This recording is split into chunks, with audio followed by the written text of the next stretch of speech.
Hi, kids. All right. So, this is going to be the last video in the horror series, the last film, anyways, that I talk about in this series.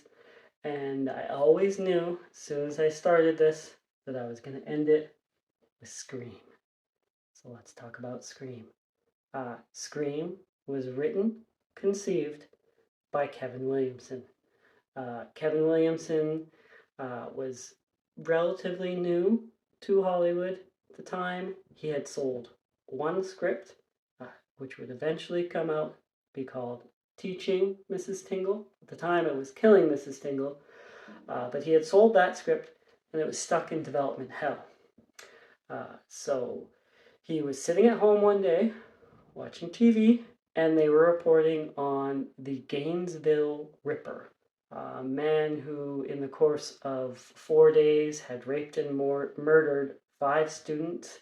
Eventually, would admit, I think, to about 12 murders. I think he attempted to murder his father.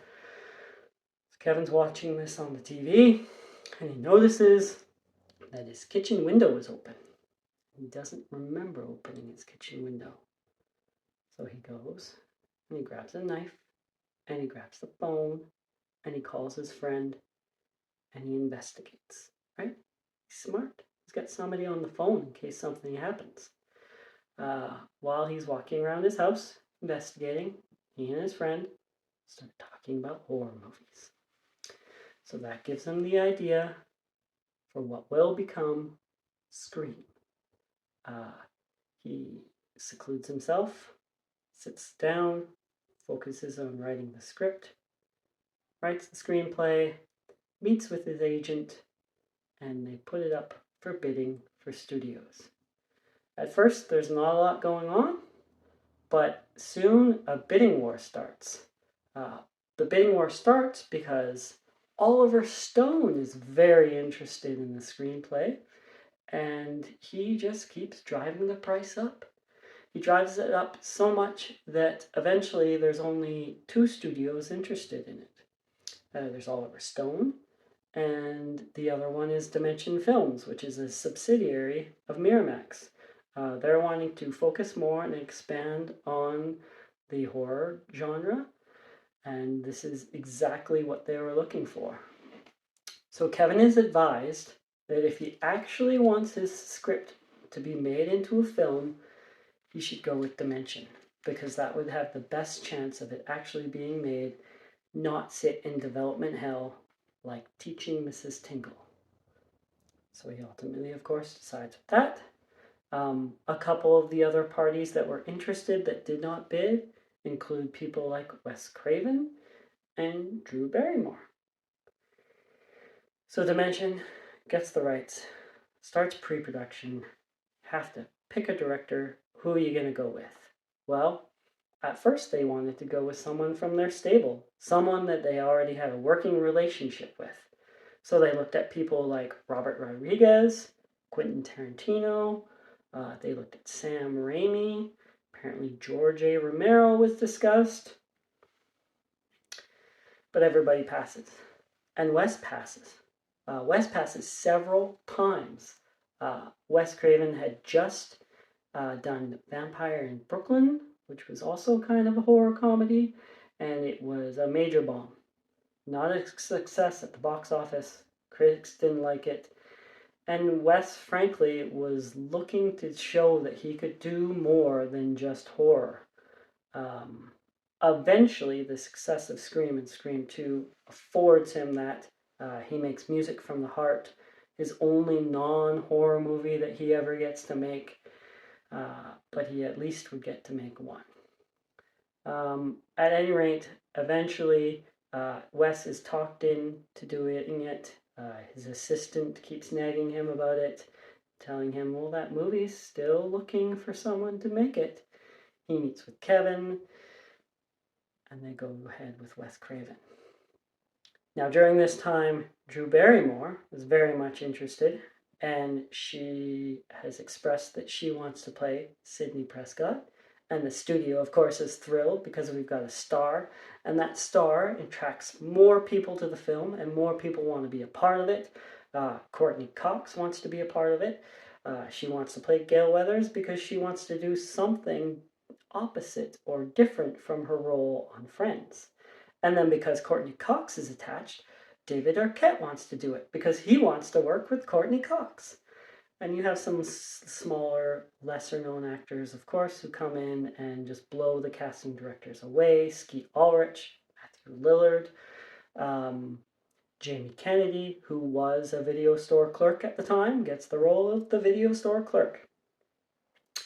But Drew has prior commitments, so she cannot take the lead role. So she suggests the role that she ultimately ends up in, and the studio is thrilled, right? Because they've still got Drew Barrymore attached, and Kevin is thrilled because he kind of envisioned a star in that part. He was going for something a la Psycho. So that's what happens. And the studio leans into that, right? Drew is the biggest face on that poster. It's billed as the Drew Barrymore movie. Boy, people are going to be surprised. So starts production, they start filming. They have to film all of Drew's stuff first because she's got to be elsewhere. They're filming it. The studio's looking at the dailies, and they're not very happy, and they're not very impressed, and they think maybe Wes has lost it and he's a hack. And of course, Wes Craven isn't very happy about that. So he sits down with an editor, and he goes and he edits all the footage and shows it to the studio.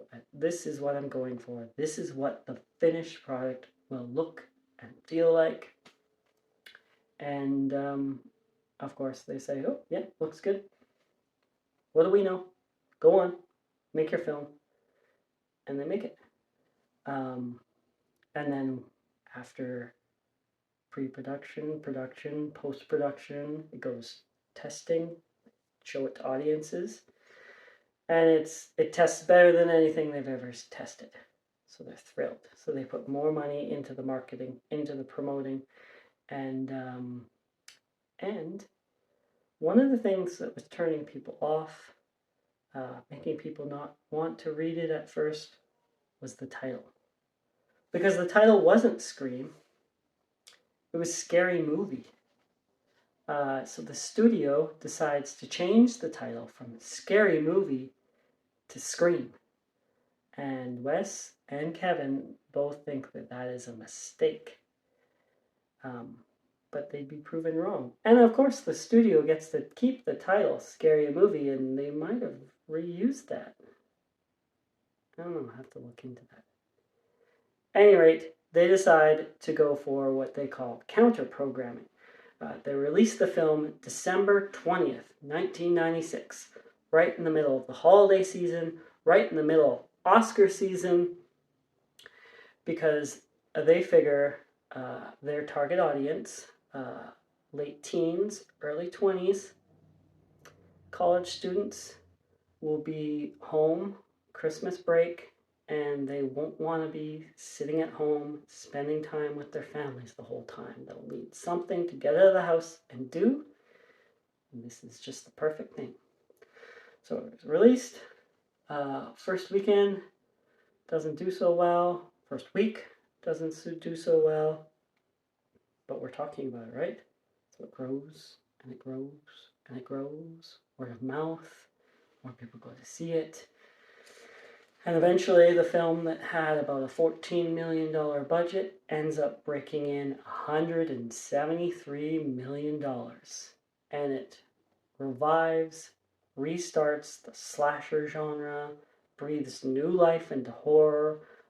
Kevin Williamson gets a whole bunch of projects from that. Eventually he gets to direct Teaching Mrs. Tingle. He gets to write I Know What You Did Last Summer, The Faculty, creates Dawson's Creek, The Following, Vampire Diaries. He goes on to have his own Rule of Hollywood, right? It's like Wes Craven is passing the baton. And then there's all the other horror films at the time that are marketed to the same audience that studios are all of a sudden interested in making again. Things like Final Destination and Urban Legend and all those things that came out at the time. So that's about it for the horror series. I want to thank you guys who watched for watching. I don't usually comment on my opinions or what I think of the films, but I think Scream is one of the smartest screenplays. And it was just the perfect timing, the perfect thing for horror. So yeah, thanks guys. Have a little treat for you on Halloween, and then we'll move on to the new subject. Hit like, hit subscribe. See you later.